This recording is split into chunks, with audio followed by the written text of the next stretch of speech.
All right, so let's talk about trapezoids and the area of our trapezoids. So one really important thing that we need to remember about a trapezoid is there is only one pair of parallel sides.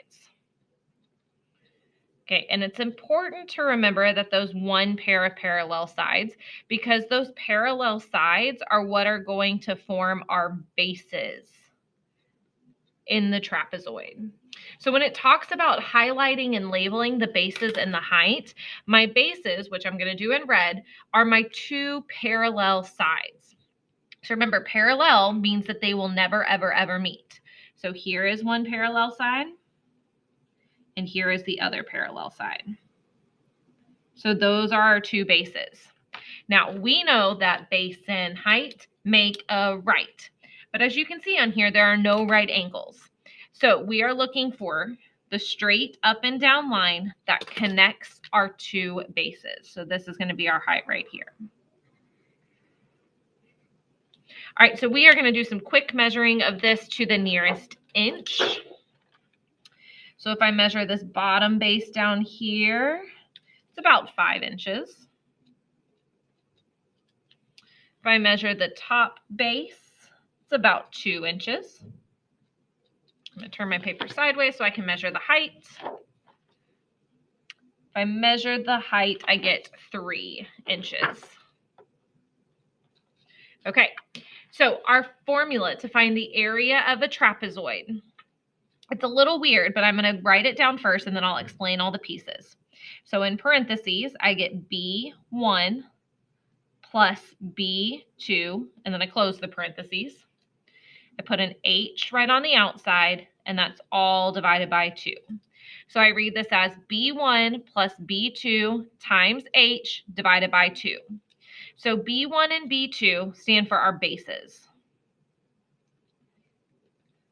Now, it doesn't matter which base you make B1 and which base you make B2, because we know it doesn't matter what order that you add in, but B1 and B2 are our bases. And as always, the H stands for the height. So when we go substitute, we need to find our two bases. So I have a base of 2 and a base of 5. Again, it doesn't matter which one is B1 and which one's B2. So I'm just going to make 2 base 1, 5 base 2. My height is going to be 3, and that's all divided by 2. But I really have to follow order of operations here. Remember, it's fun to do the GEMA. So I have some grouping in this formula, and I always have to do the grouping first. So 2 plus 5 would give me 7.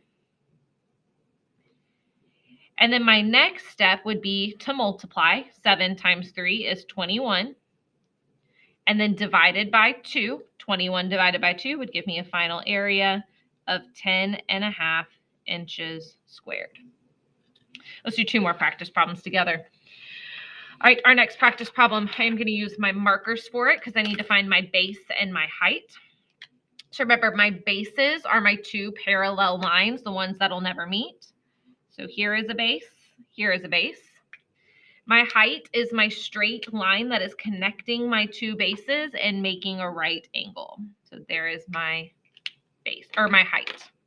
So again, my formula for area of a trapezoid is base 1 plus base 2 times height divided by 2. So let's substitute what we know. Again, I'm just going to make base 1 3, base 2 is 9, and again, I could flip-flop those and it doesn't matter, times the height, which is 5, divided by 2. Grouping first, so 9 plus 3 gives me 12, times 5. 12 times 5 is 60, divided by 2, for a final area of 30 yards squared. All right, one more. Number 2 says a tabletop is in the shape of a trapezoid. And as soon as I know my shape, I always go ahead and write down my area formula. So again, my area formula for a trapezoid is base 1 plus base 2 times height divided by 2. So it says in my problem that my bases are 3 6/10 feet and 2 feet. So 3 6/10 plus 2. The height of my trapezoid is 2.5 feet, and that's going to all be divided by 2. So step 1 is 3 6/10 plus 2, which gives me 5 6/10, times 2.5 divided by 2. I'm going to come down here where I have some room because I don't know 5 6/10 times 2.5 off the top of my head. So here we go. I have 6 times 5, which would give me 30. So write the 0, carry the 3. 5 times 5 is 25, plus 3 more is 28. I'm going to think like a chicken, cross off what I don't need, and lay an egg. 6 times 2 is 12, so write the 2, carry the 1. 5 times 2 is 10, plus 1 more is 11. When I add it together, 0 plus 0 is 0. 8 plus 2 is 10, so write the 0, carry the 1. 1 plus 2 plus 1 is 4, and then 1 plus 0 is 1. Don't forget about the decimals. So I get that this is 14 divided by 2. So my final area is 7 feet squared.